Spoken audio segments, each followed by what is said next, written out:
பிரியமானவர்களே, இன்றைய காலை பொழுதிலும் கூட இது வானத்தின் வாசல் ஊழியத்தின் மூலம் உங்களை சந்திப்பதில் கர்த்தருக்குள் மிகுந்த சந்தோஷம் அடைகிறேன். கைவிடப்பட்டது போல் இருக்கிறீர்களா? எனக்கு யாரும் ஆதரவில்லாத நிலையில் நான் தவித்து கொண்டிருக்கிறேனே, என்னை விசாரிப்பார் ஒருவரும் இல்லாத சூழ்நிலையில் நான் இருக்கிறேனே, எனக்கு யார் உதவி செய்வார்கள்? எனக்குள்ளாடி இருக்கக்கூடிய பயம் என்னை துரத்தி கொண்டே இருக்கிறதே.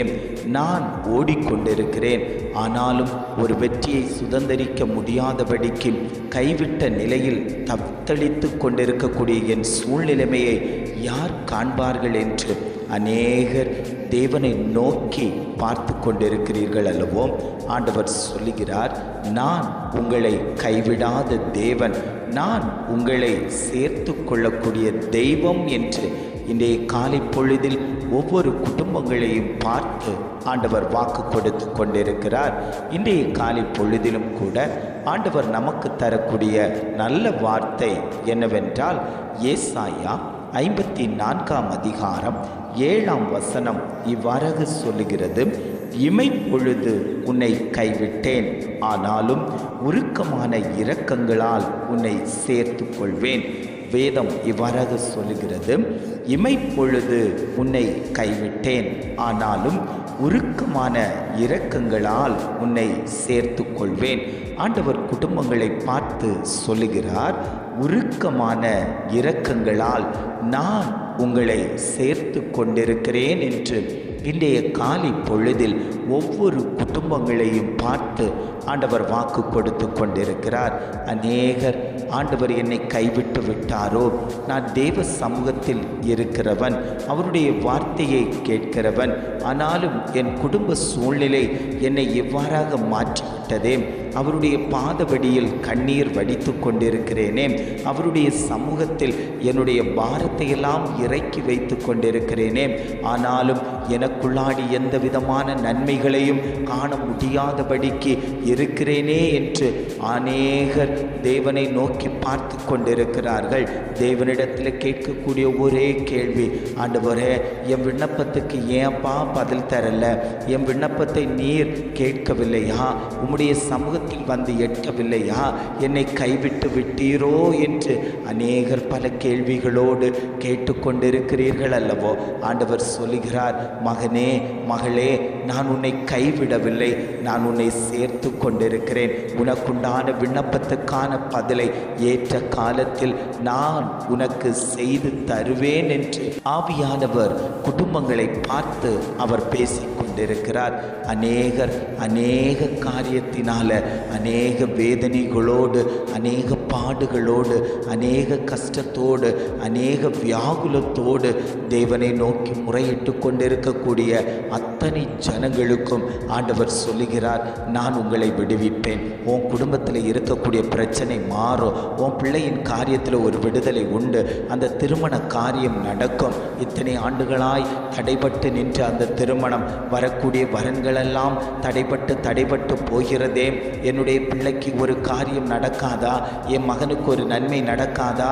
இத்தனை நாட்களாய் ஓடி பிரயாசப்பட்டு கொண்டிருக்கிறேனே, இந்த காரியத்தில் ஒரு வெற்றி கிடைக்காதா என்று தேவ சமூகத்தில் அறிக்கையிட்டு கொண்டிருந்த அந்த காரியத்தில் ஒரு ஜெயம் உண்டாக போகிறது. உன் வீட்டில் நன்மை உண்டாக போகிறது. அதை உன் கண்களால் காணப்போகிறாய். வெகு சீக்கிரத்திலே அந்த காரியத்தை நிறைவேற்றி தரக்கூடிய நல்ல தகப்பன் உங்கள் மத்தியில் உலாவிக் கொண்டிருக்கிறேன். இந்த வியாதியிலிருந்து எனக்கு விடுதலை கிடைக்காத ஆண்டவரே, இந்த வியாதியோடு தான் நான் சுமந்து கொண்டு போகணுமா? என்னுடைய சுகர் பிரச்சனை இந்த மாதிரி இருந்து கொண்டிருக்கிறதே, கை கால்களெல்லாம் மரத்து போய் கொண்டிருக்கிறதே, நடுக்காலில் வேதனை, நடுப்பாதத்தில் வேதனை, உடல் முழுக்க சோர்வை உண்டு பண்ணி கொண்டிருக்கிறதே.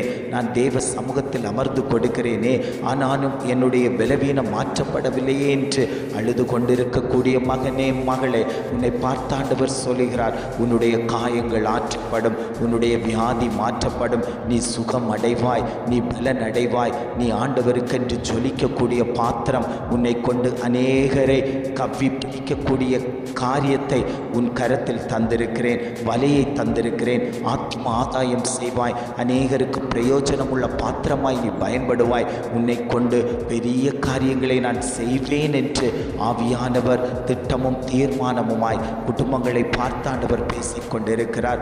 ஆவியானவருடைய மகத்துவம் இந்த வார்த்தைகள் வெளிப்படும் போதே அற்புதங்கள் சம்பவித்து கொண்டிருக்கிறது.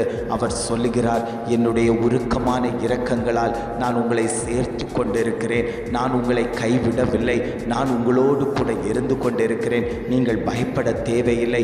என் சமூகத்தில் அமர்ந்திருக்கக்கூடிய உங்களுக்கு தேவையான மன்னாவாகிய வசனம் உங்கள் போஜனத்தைக்காக நான் தந்து கொண்டிருக்கிறேன். உங்கள் ஆத்துமா நிரம்பி வழிந்து கொண்டிருக்கிறது. உங்களுக்கு உண்டான எல்லா தேவைகளையும் நான் நிறைவேற்றி தருவேன். கண்ணீரோடு நீங்கள் கடந்து போவதற்கல்ல, சந்தோஷமும் மகிழ்ச்சியும் உன் குடும்பத்தில் சம்பவிக்க போகிறது. நீ இனி துக்க முகமாய் இருப்பது இல்லை. என் சமூகத்தில் அமர்ந்திருக்கக்கூடிய உன்னுடைய வாழ்க்கையில் நான் செய்யக்கூடிய காரியம் மிகவும் பயங்கரமாயிருக்கும் என்று ஆவியானவர் குடும்பங்களை பார்த்து அவர் வாக்கு கொடுத்து கொண்டிருக்கிறார். எத்தனை பேர் ஆண்டவரே என் குடும்பத்தில் பாருங்கப்பா, என் குடும்பத்தில் இருக்கக்கூடிய அசூசிகளை மாற்றுங்க ஆண்டவரே என் குடும்பத்தில் நிலைவரமான ஆவியை நீர் எங்களுக்குள் ஆடி வைங்கப்பா, என்னுடைய காரியத்தில் வைங்க, என் தொழிலில் வைங்க, என் கடன் பாரம் மாற்றப்படட்டும் ஆண்டவரே, பொருளாதாரத்தில் ஒரு முன்னேற்றம் வரட்டும் ஆண்டவரே. அநேகர் என்னை நிந்திக்கிறாங்க, அநேகர் என்னை வெட்கப்படுத்துகிறாங்க ஆண்டவரே. நான் உம்முடைய சமூகத்தில் உம்முடைய பாதபடியில் வந்து அமர்ந்து ஜெபிக்கிறேனே, இந்த சத்தம் கேட்கிறதா, இந்த சத்தம் கேட்கப்படலையா என்று எனக்கு தெரியல ஆண்டவரே. ஆனாலும் நீர் என் காரியத்தை பொறுப்பெடுத்து தேவன் ஜெயமாய் மாற்றி தரும்படியாய் உம்முடைய சமூகத்திலே நான் கேட்கிறேன் என்று எத்தனை பேர் வாஞ்சித்து கேட்டுக்கொள்கிறீர்களோ அத்தனை பேருக்கும் ஆண்டவர் அந்த அபிஷேகத்தை வைக்கப் போகிறார். மகனே மகளே, நான் உன்னை கைவிட மாட்டேன், நான் உன்னோடு கூட இருக்கிறேன், நான் உன்னை விட்டு விலகுவதுமில்லை, உன்னை கைவிடுவதுமில்லை என்று ஆவியானவர் திட்டமாய் தீர்மானமாய் குடும்பங்களை பார்த்தாண்டவர் பேசிக் கொண்டிருக்கிறார். ஜெபிக்கலாமா? அன்பின் பரலோக பிதாவே, இந்த காலை பொழுதுக்காக நாங்கள் உம்மை துதிக்கிறோம், ஸ்தோத்தரிக்கிறோம் ஆண்டவரே. இந்த காலை பொழுதிலும் கூட ஆண்டவர் எங்களுக்கு தந்த நல்ல வார்த்தைகளுக்காக நாங்கள் உமக்கு நன்றி செலுத்துகிறோம் ஆண்டவரே. இமை பொழுது உன்னை கைவிட்டேன், ஆனாலும் உருக்கமான இரக்கங்களால் உன்னை சேர்த்து கொள்வேன் என்று அழகான ஒரு வாக்குத்தத்தத்தை தந்த நல்ல தெய்வமே, எங்கள் குடும்பத்தில் ஆண்டவரே உம்முடைய இரக்கம் வெளிப்படட்டும் ஆண்டவரே. பிள்ளைகள் மேல் அந்த இரக்கம் வெளிப்படட்டும், கணவன் மனைவி மேல் அந்த இரக்கம் வெளிப்படட்டும், குடும்பத்தினர் மேல் அந்த இரக்கம் வெளிப்படட்டும், தொழிலின் மேல் அந்த இரக்கம் வெளிப்படட்டும் ஆண்டவரே. நீர் கூட இருந்து எங்களை பலப்படுத்தும்படியாய் நாங்கள் ஜெபிக்கிறோம் ஆண்டவரே. இம்மட்டுமாய் நடத்தின தகப்பன் இனியும் நீர் எங்களை நடத்தும்படியாய் நாங்கள் ஜெபிக்கிறோம் ஆண்டவரே. இதை கேட்டுக்கொண்டிருக்கக்கூடிய ஒவ்வொரு குடும்பத்தின் மேலேயும் தேவனுடைய இரக்கம் வெளிப்பட்டு விட்டதற்காக நாங்கள் உமக்கு நன்றி செலுத்துகிறோம். இம்மட்டுமாய் வழி நடத்தின தகப்பன் இனியும் நீர் அவர்களை வழி நடத்தும்படியாய் நாங்கள் ஜெபிக்கிறோம். எங்களை தாழ்த்தி தருகிறோம். துதிகன மகிமை எல்லாம் உமக்கே செலுத்துகிறோம். மீட்பர் இயேசுவின் மூலம் கேளும் நல்ல பிதாவே. ஆமென், ஆமென்.